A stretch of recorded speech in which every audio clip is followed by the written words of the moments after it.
Hello there, welcome in to yet another episode of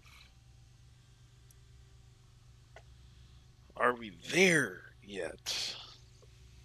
Are We There Yet, as you know, looks at planes not that are new, as in first look, but ones that have been out a while and we're just interested in looking at, how's the performance, how's it looking, is there a path forward, and just generally checking out, have we made it? Like, is it great?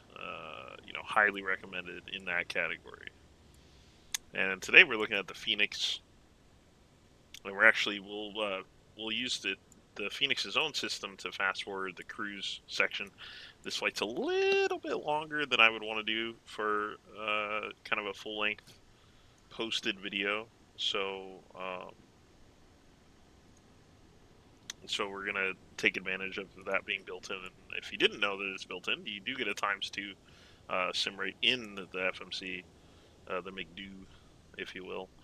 Um, so I'll have a look at that. But we will get everything running here. I've got the frame rate. A rare occasion I have the frame rate overlaid there, so you can maybe something happens, and I point it out, or something happens that you notice, and you can pause the video and take a look at kind of what is going on at the moment.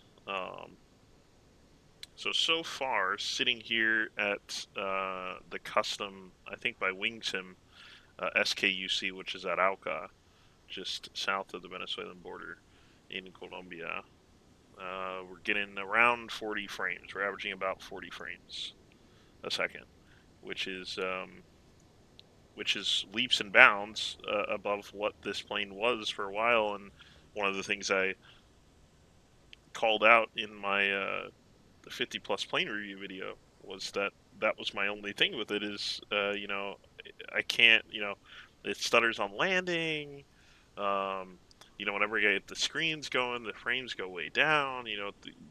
Rolling around custom scenery is really latent, stuff like that. um, and a lot of that, I'm happy to report, is pretty much gone. um, Sorry, I'm just getting something in on air. We are doing an actual haul for the virtual airline today, uh, and so I needed to get something in order in that application. All right, let's go ahead and get it started up. You'll see as these screens go on, we'll see kind of what the effect is. Um,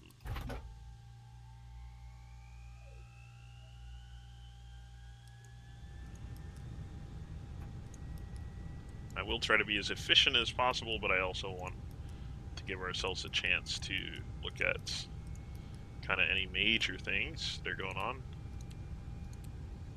So still about 40 inside. A little bit of a dip there as I move around. That's pretty common in most airliners, for me anyway. This may differ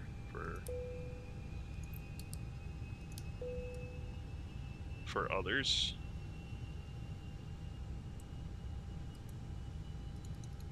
Don't look at my password, guys.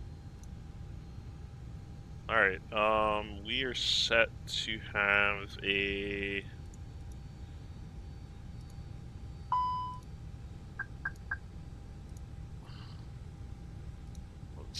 Let me just check my units here. That's funny. It saved the defaults that I had last time, and it just so happens this time I ran everything in SimBrief with kilograms. So, I can't win. It's okay. I'll just run that back really quick, so we get the correct values. We're gonna be fuel's gonna be overstated anyway today. Just the way that I had the plane from the last flight, I just have excess fuel, so I'm gonna be fuel heavy on this route. It's only gonna be, I think, about 13,000. My block is 14. Yeah, so we're a little bit over that. We're gonna be like 1,000 over in fuel. So 15.5 going in.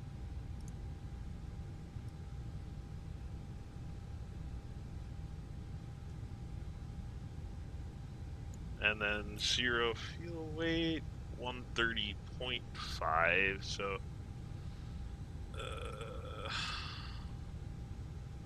I think, what are we having cargo here today? It's 369 to probably like almost 12 in cargo. And then 118 packs. And that's going to be it's a little low for our on-air purposes, so I'm just gonna tack on like a couple of packs. That should be acceptable. I'm gonna do a fast time load, and by that point we should be pretty much good to go on everything else that I need.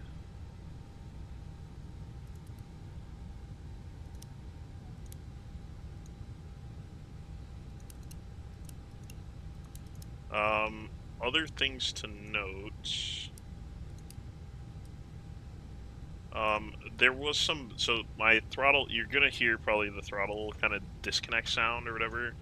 My throttle's really twitchy at the bottom of the range, and I have a fix for that coming up here in the holidays.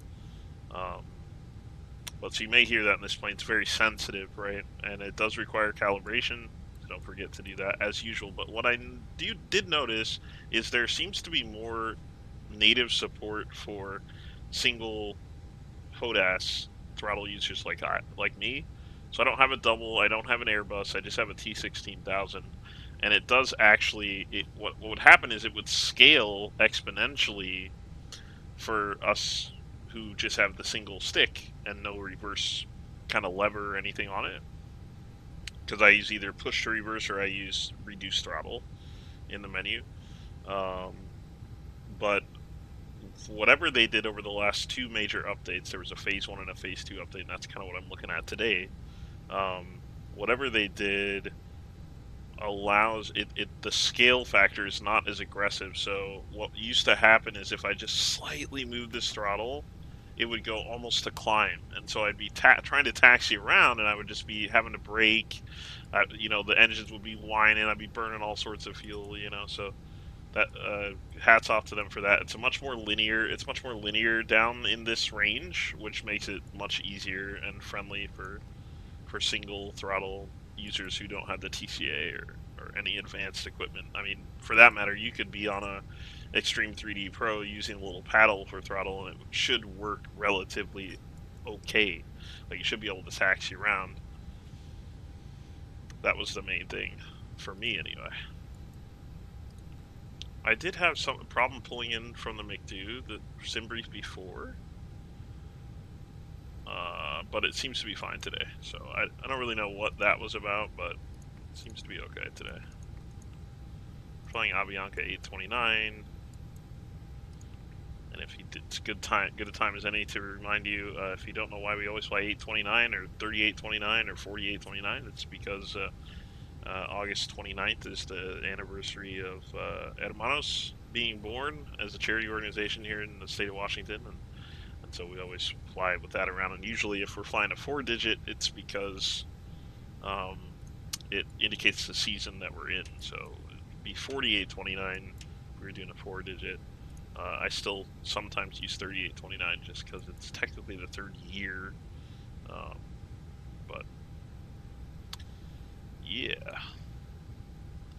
We get our wins, and we're going to come back over to the tablet to get some numbers for other stuff here. We're on the Sipit.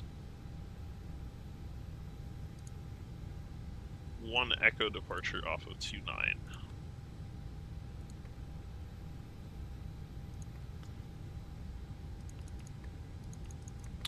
To Canton we are, to Santa Barbara, and then we're on the upper 1 and the upper 409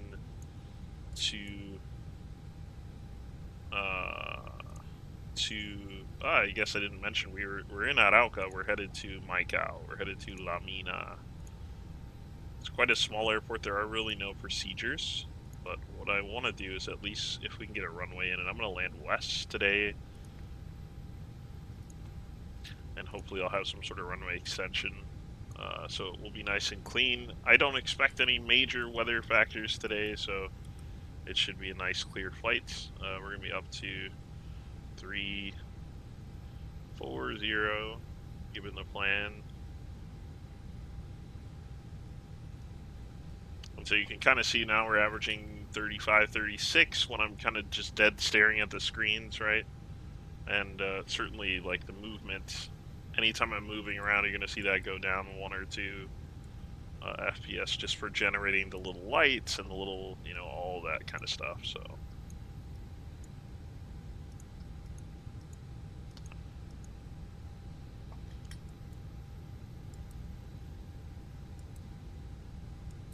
we are going to be off network today. There is no one available either on VATSIM or IVEO. So we're just going to kind of let that ride. We're going to squawk 2000. That all looks fine. It's just a matter of now getting in some numbers. Cost index is going to be 36.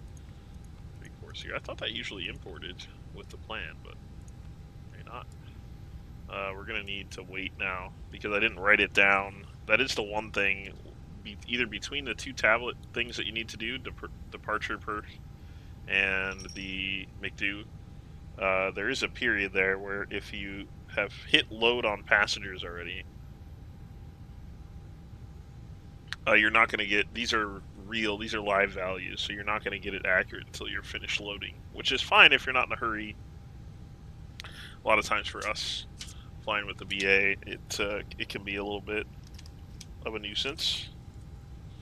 But I, in this occasion, did not write it down, so I gotta wait for the load. But we're almost done. There it goes. So 130.6 and 29.9. Oop, 29.9 in block 15.6 going in. And I'll just want to rectify this with on air really quick and make sure we're good to go.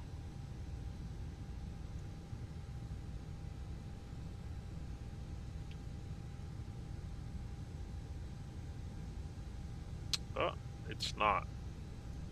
So I'm gonna have to do a manual override here.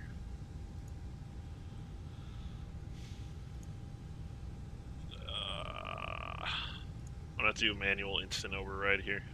So fuel's fine. 15.6 is fine for fuel. But what happens is the passenger weights are so different that it just doesn't quite. There we go.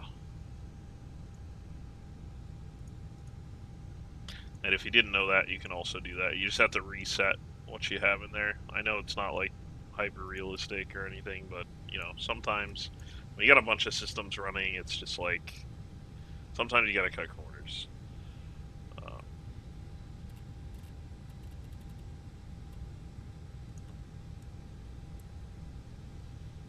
In the sim, what do we do here? 2974 1007. Okay, great. That's all good to go. I do need to actually then redo my numbers here. So 133.2 and 29.7 going in there. Great. We'll go ahead and go for our perf, which we can grab, let's see, 148.8, 148.9 really, and then 28.8 going in to this guy. Yeah, I can actually sync that. We're going to be off of 2.9. Going to sync weather and run a calc. 31, 40, 40.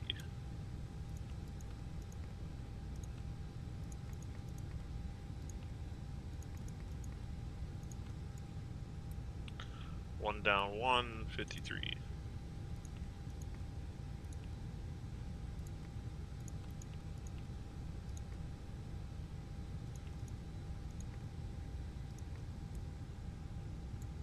Great. That pretty much can take us to pushback and starts. Don't have bleed on, actually.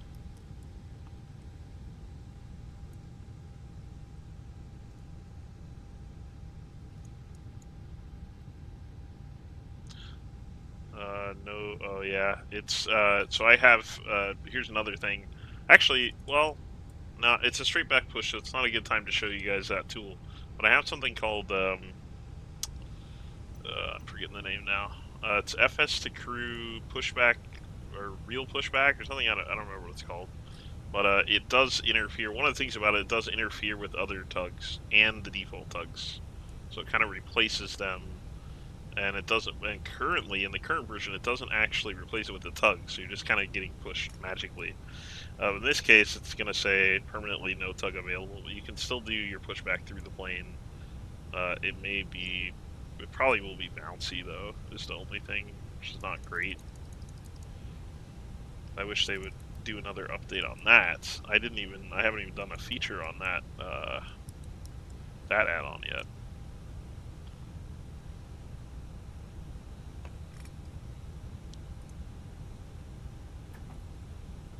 Oop, the auto disconnect from external. Thank you very much. And so you're gonna see this. It's because it's that noise at the bottom of my range that's causing that. So take a look outside. It's still averaging 35 frames back inside. The transition is always kind of that really difficult moment. Your flight will be monitored You saw until it you land dropped. and It shut dipped, down the engines. what, 8 to 10 frames, I would say. So it's going to be a straight back push. That's enough for us today. Thank you.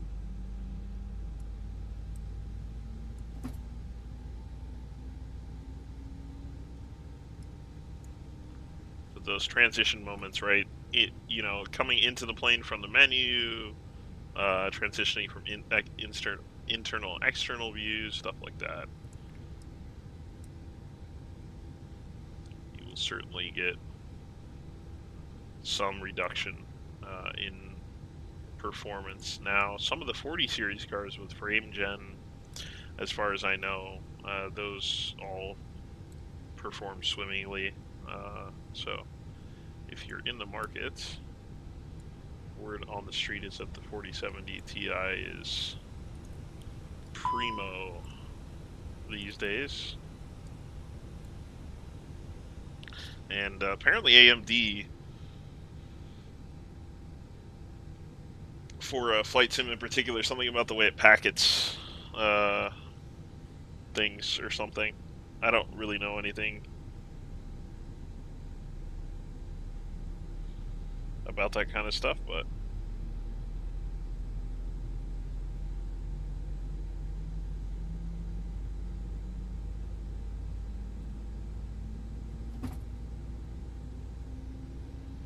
whoa, hello. Got to reset the brake.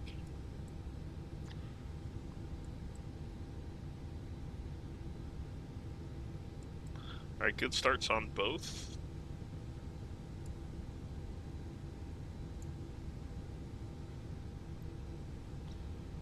It's actually left isn't quite all the way. Start to hear the flow now. Available. Boom. Let's get a APU to off. Got taxi, we're good to go. Let's taxi for runway 29. You're gonna hear that occasionally. Oh, wait a second. What is that? Door right aft cabin. Is there a door open? What? I never hit that.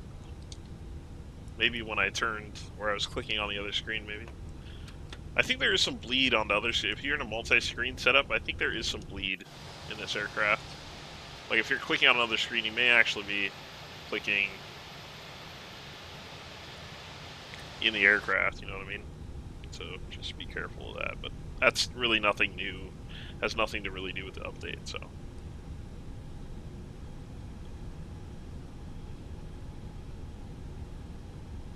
Alright, well, back taxi 29.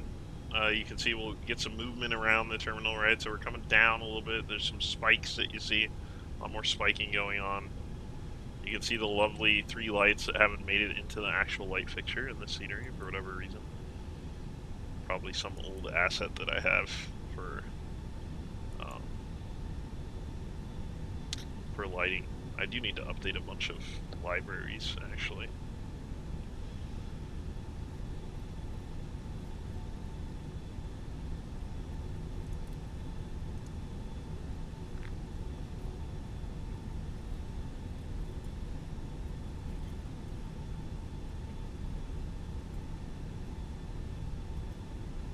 So hovering closer to about 30 to 32 right now,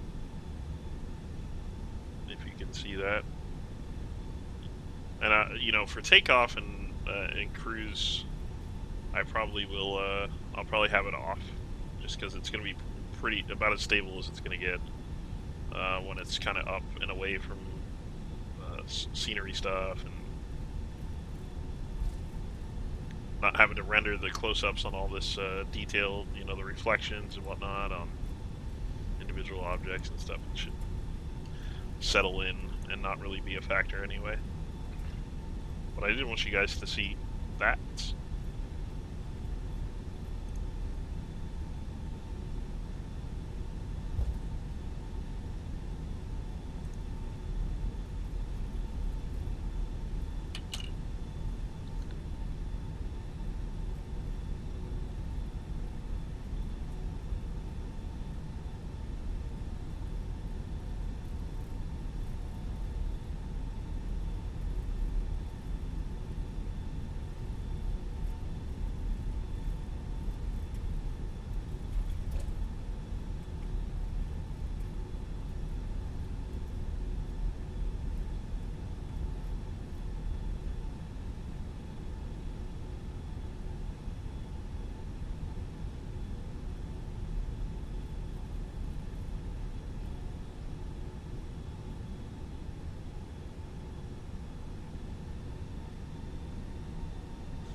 So we'll go ahead and get rid of that. And if you're in dev mode, you can just up here in, where is it again? Yeah, there we go.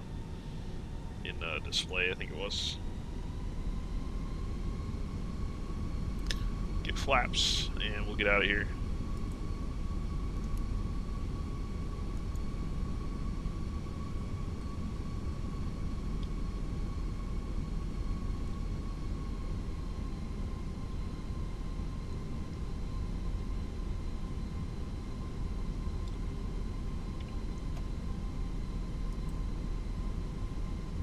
Alright, enjoy the departure out of Arauca.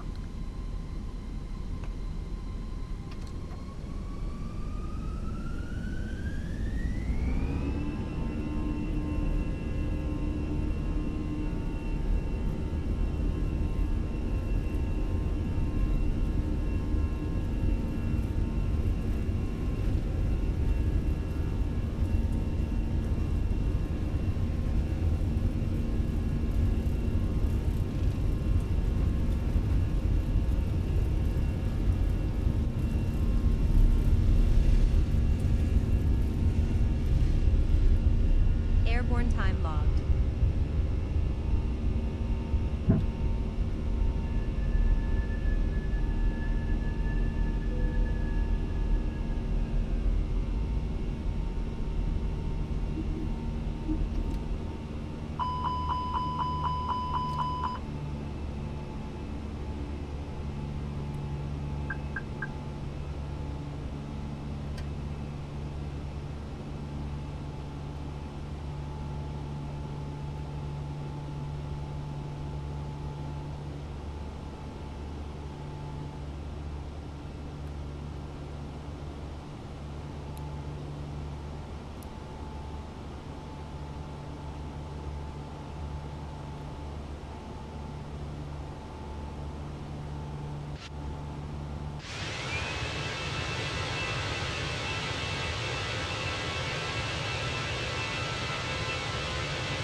some really interesting flyby views there.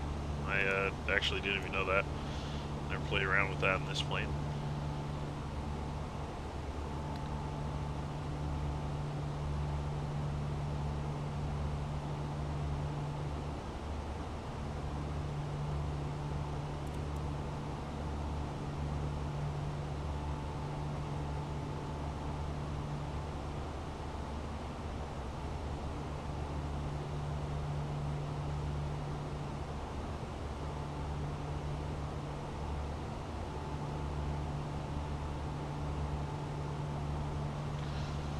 You'll see there we are crossing Los Andes. And we'll do a quick frame check-in. So 34, 35 in the air. And that's, I'm looking at the terrain display, right? So, zoom in more, it goes up a little bit. It's just having to render less, right? So, fully out in pilot's view, you know, 34 airborne. And it will likely get better and more stable as we continue on up to cruise, just so you guys can see that.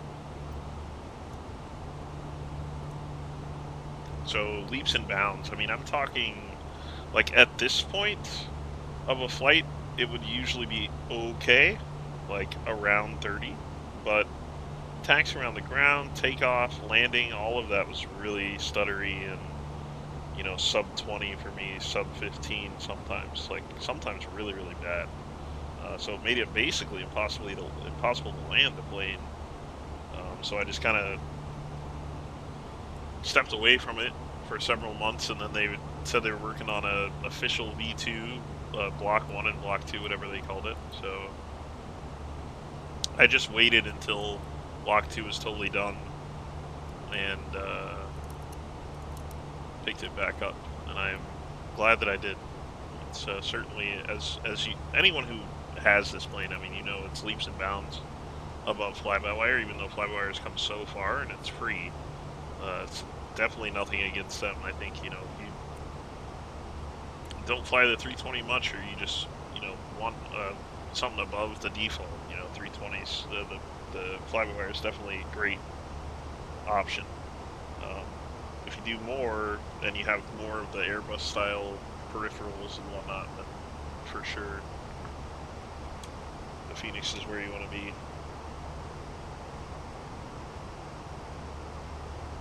So, like I said a little bit earlier, we'll be flipping into ×2 at cruise, which you can find in the maintenance menu. You'll see it right here. That'll give you a really stable option for going ×2.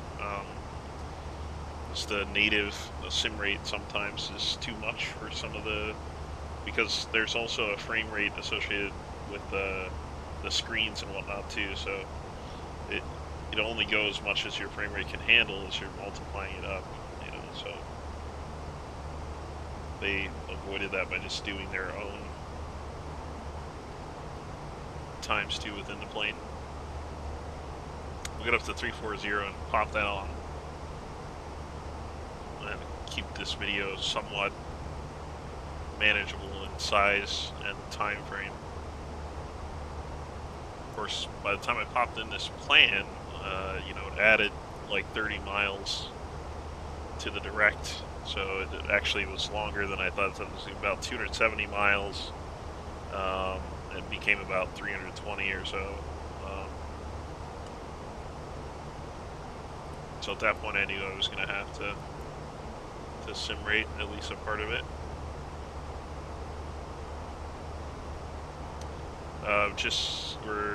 We just crossed into, actually we crossed into Venezuela on departure, and we're just hugging right up next to the border before we turn right here toward Canton, which is outside of, it's in Estado Táchira, and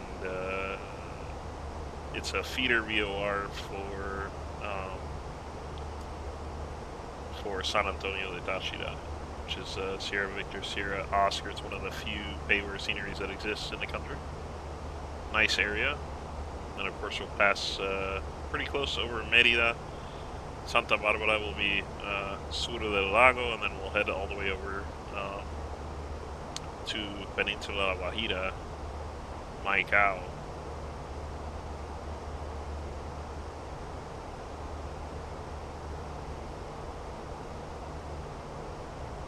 Which is back in Colombia. We're gonna pass right over Maracaibo, our hub, and that'll be probably, it might be descending just before that, the north end of the lake.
It's a very short cruise, as you can see.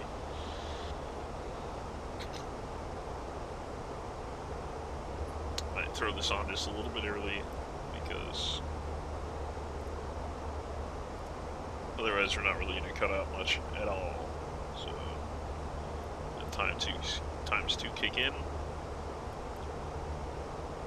be noticeable on this flight, but if you're on a long flight, it really, there's just so little disturbance to the plane. You really, I mean, unless you're outside, flying pretty low for whatever reason, not that you'd be doing that at cruise, um, you wouldn't really notice.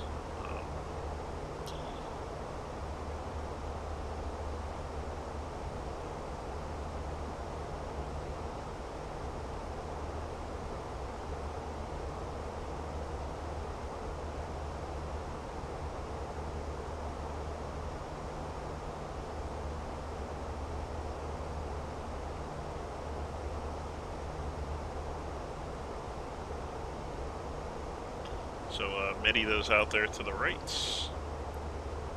looking pretty. Let's see, trying to coming in around Towar.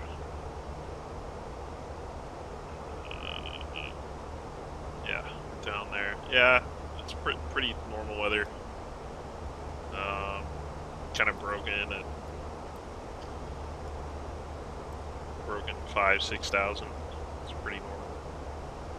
Not too bad. It was really socked in the other day I flew over here.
Up on Santa Barbara, south end of the lake. We're gonna fly right over. Actually, we're gonna stay to the little bit inside of the coast, but greatest instance of lightning on the planet is a place called Catatumbo, which will be just off our left. Parque Nacional Ciénagas de Juan Manuel.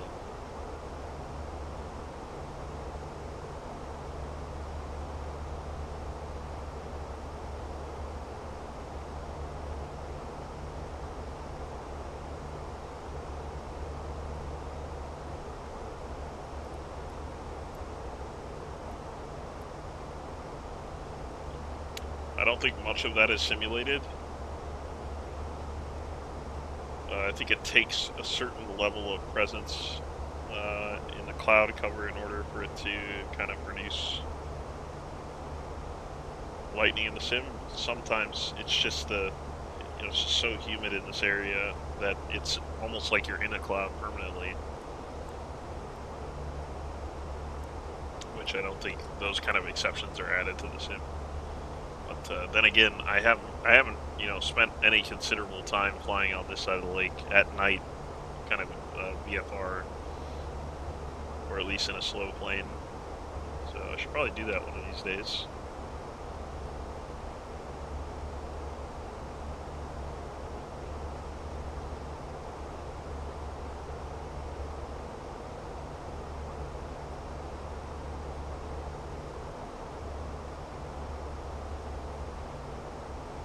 There's cruise.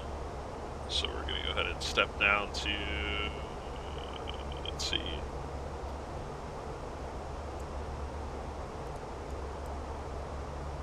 2,300. Give me a good platform for us.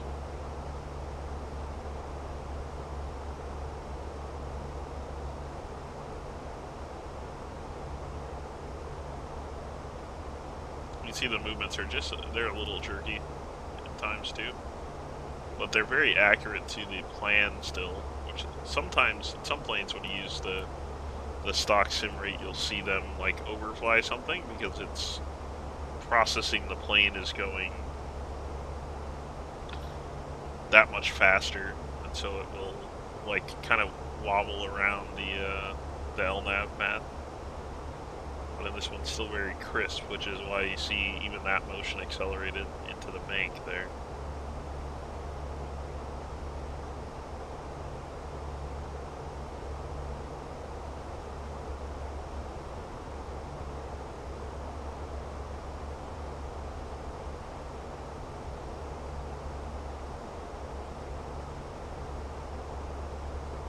We're about 15 minutes out in real time. So yeah, we're gonna make great time with this. When we hit top and drop here, I'll go back to regular time. At which point we'll have 5 to 10 minutes. We'll have about 10 minutes, actually.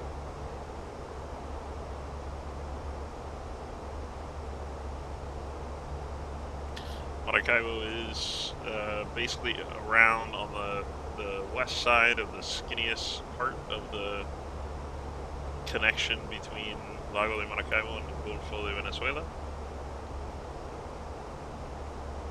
And we're passing right over the Maracaibo VOR, which coming from the south means we're passing right over the airport. Probably see a little bit of it. We should be in descent by then.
Just see, can we see it yet? Yeah, I think we're looking at, yep, that's the airport right there.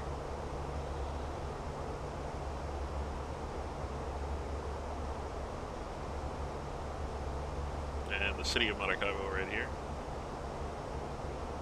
And you'll see, let's see here.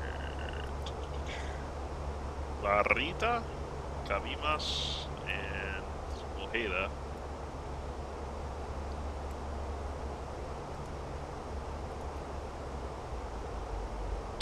We are in descent.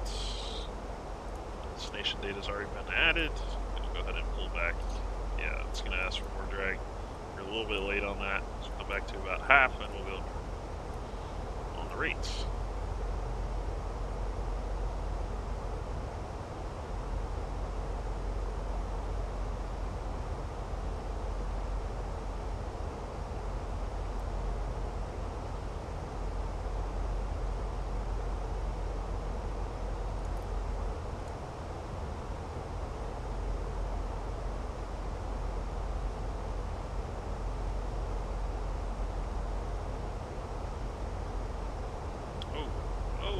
Jolt there. Probably go ahead and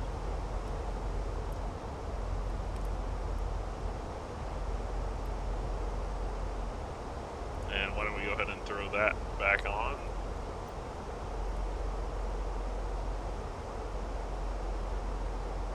So that's another thing too, is like, generally speaking, I tend to see a degradation over the course of a flight. Now, granted, this is a short flight. I don't think since both of the updates, I don't think I've flown anything longer than about 2 hours. I can't really speak to it. But there was a time I was kind of stuck in this rut of doing some longer lakes out in South America with this plane in particular, and it was noticeable. Actually, I was joking with a friend, you could actually, where I really noticed it was my power bill. Back in the day, back when this was somewhat new. I didn't get it right away. It took some convincing because I had, obviously at that point I had all the fly-by-wires. They were working pretty well, and they just came out with an update to textures.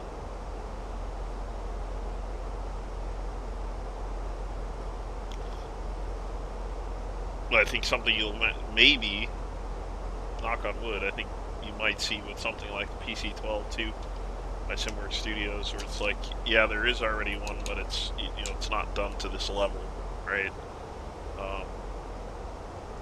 I think I'll put a review of the PC-12 up here somewhat soon as well, so you guys can get your opinion on that. But for me, it's still got quite a bit of kinks to work out, but you can notice just there is a quality difference. So I do hope that they follow through with that and get it to where it should be. So, if you make a plane that already exists in the sim, it seems to me you should just make people wait as long as necessary to just get it right the first time, because really anyone who wants to fly it in the meantime can just fly the lesser one, and be fine with that. But still, just in gaming overall, not just flight sim, it's kind of the MO to release things ahead of where you want them, and then I think some of that is probably to gather valuable information that maybe your own team can't see. There are other people out there that you can get feedback from, which are the customer base.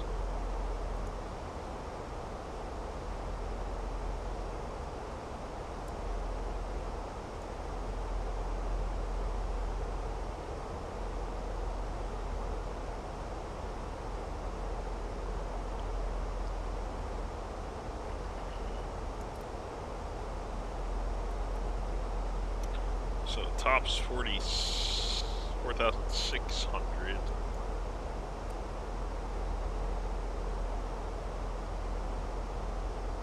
$11,004. That's gonna be way. Might be that peak. Yeah, probably that peak over there. So, just trying to make sure. I tried to design the plan so we shouldn't really be running into that. We're kind of outside of the mountains in La Guajira.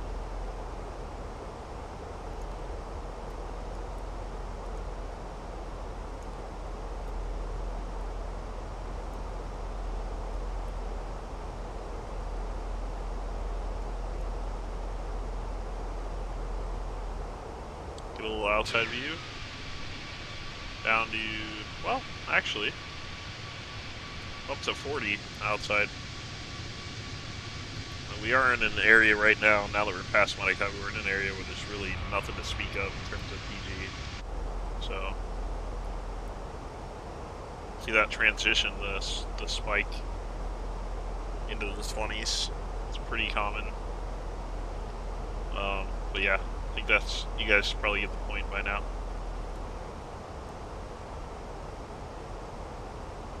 The takeaway is it's much more stable than it was, certainly on release, and even into some of the other iterations of it. This full-on version 2 updates, very nice.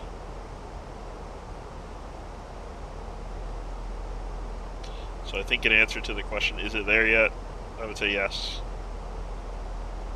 Because I'm not even running some of the crazy systems that you're seeing out there that other flight sims are going after. I have a pretty average system from, I mean, it's a nice system from about 4 years ago, put it that way.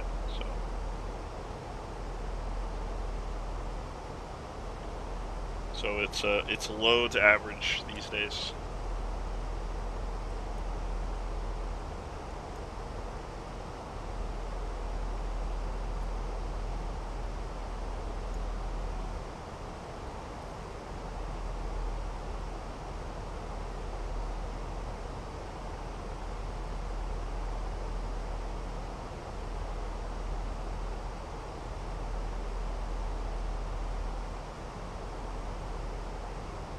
Do appreciate the likes and the subs going on the channel. I do feel like seen some nice growth recently, and I hope you guys do appreciate some of these videos, even though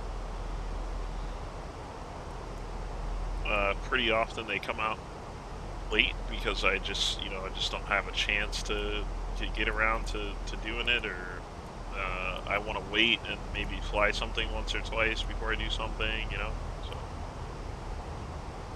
appreciate your patience and thank you for the support to the channel and the charity. We're gonna have some big charity update news around the turn of the year. So early 2024, I'll be dropping that on all platforms. It's bittersweet news, so stay tuned for that.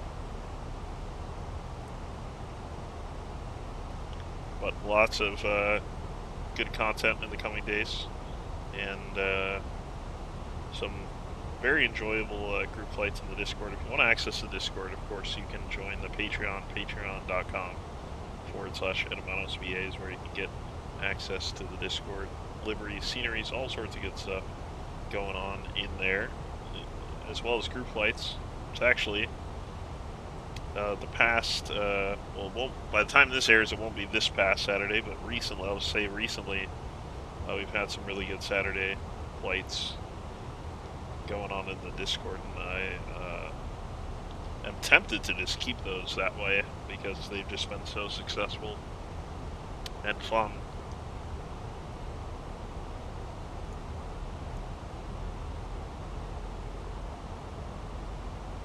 Not a whole lot of traction for live streaming on a Saturday night, so I think I should just kind of roll with the punches.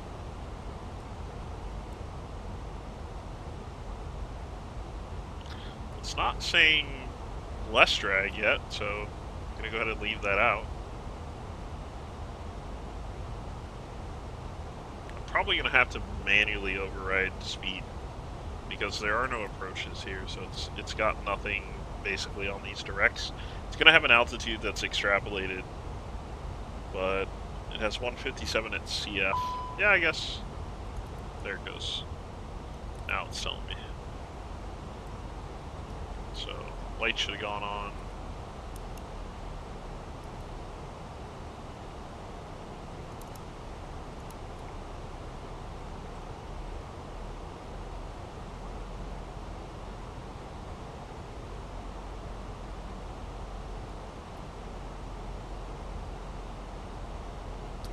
That's Uribe's really nicely aligned with final for 2.8. And of course, if you had to go visual and circle, you could do that. I think probably based on wind, I maybe should circle, but I also don't think for this aircraft it's going to be anything serious. It's 14 knots, 104 right now. Probably going to be what I saw in windy. It's probably closer to between 6 and 8. Variable, and not necessarily right down the runway anyway, so I'm okay landing 2.8 in this situation. A little bit of cloud cover out here, which is not, well, I guess, yeah, this far south, I guess it's not too abnormal.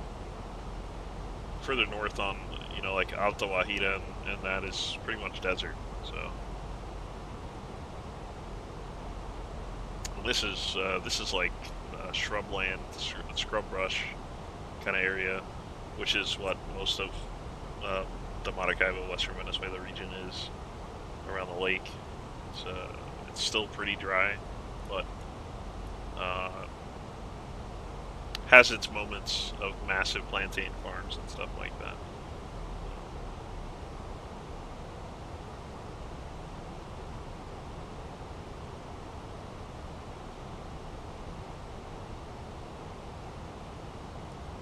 See if we can go for flaps.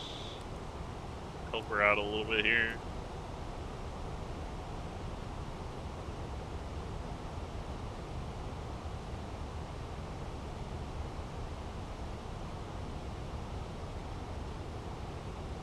Yeah, it's only off by maybe 5 degrees of an offset from a direct course from that last waypoint, which is, you know, obviously, again, there's no approaches or arrivals here, so that's just kind of a random point on an airway that happens to work out nicely.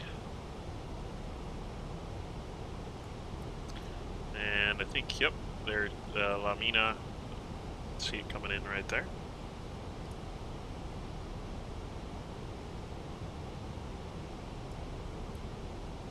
Not sure what it's still on about. I entered that in ages ago. Maybe thinking that it's outdated or something.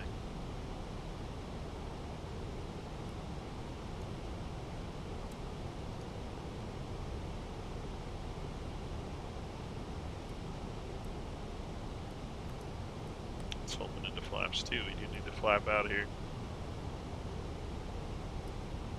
Come on.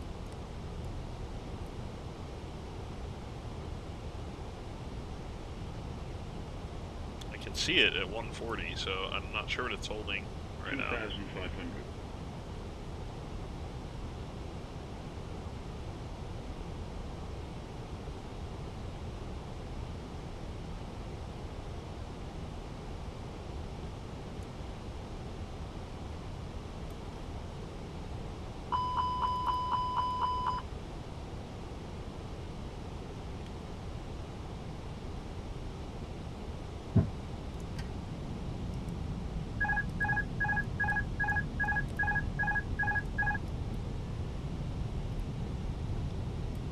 There we go.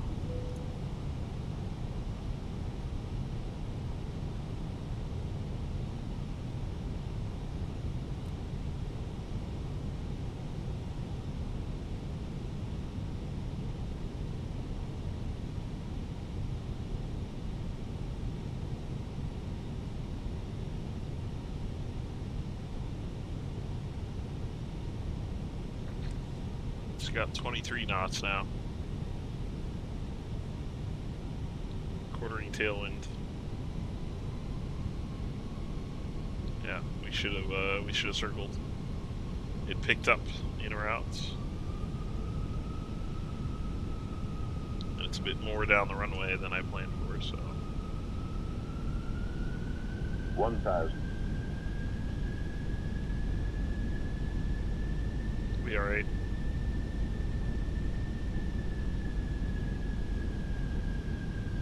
Remember what the permitted tailwind is for one of these, but I think the Neo is up to Wind 090 and 11 knots. 15, maybe? So 11 knots. 500. Minimum. Continue.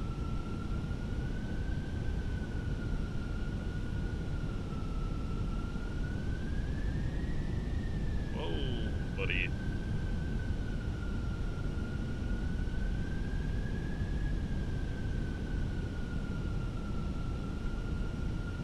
Tank rate. Pull up. 40, Pull up. 30, 20. Retard.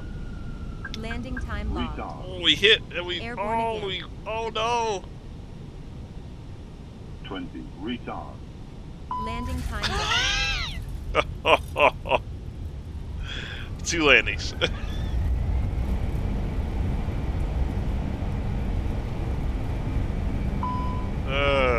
Jeez.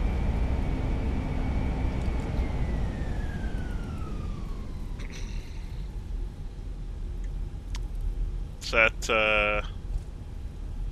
It's that auto throttle, man. It really kicked in. A little bit of an early flare, so it kicked in, and then I released it. And I touched nicely 156 the first time, but I was already over flared, like, to maintain that. So, in the process of easing down, it wasn't enough, so I took off again, basically. And then had to plop it. It's all good. Engine off time logged. The flight is finished. It has been monitored by On Air. Well, I hope you guys enjoyed this one. And a little picture into what's going on with the Fenix and how it's performing. TLDR is I approve this aircraft right now. It's very very nice. I've enjoyed doing some. Actually, what I'm doing mostly with it now is Jetstar stuff out in Australia and New Zealand and Tasmania.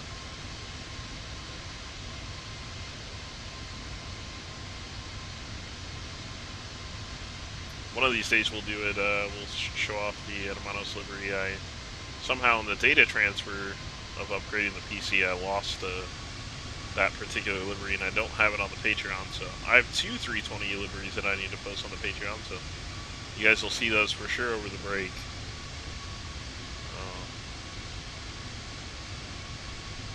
Let me know if you have any questions, comments. Throw them in there. Give us a like and a sub. It goes a long way.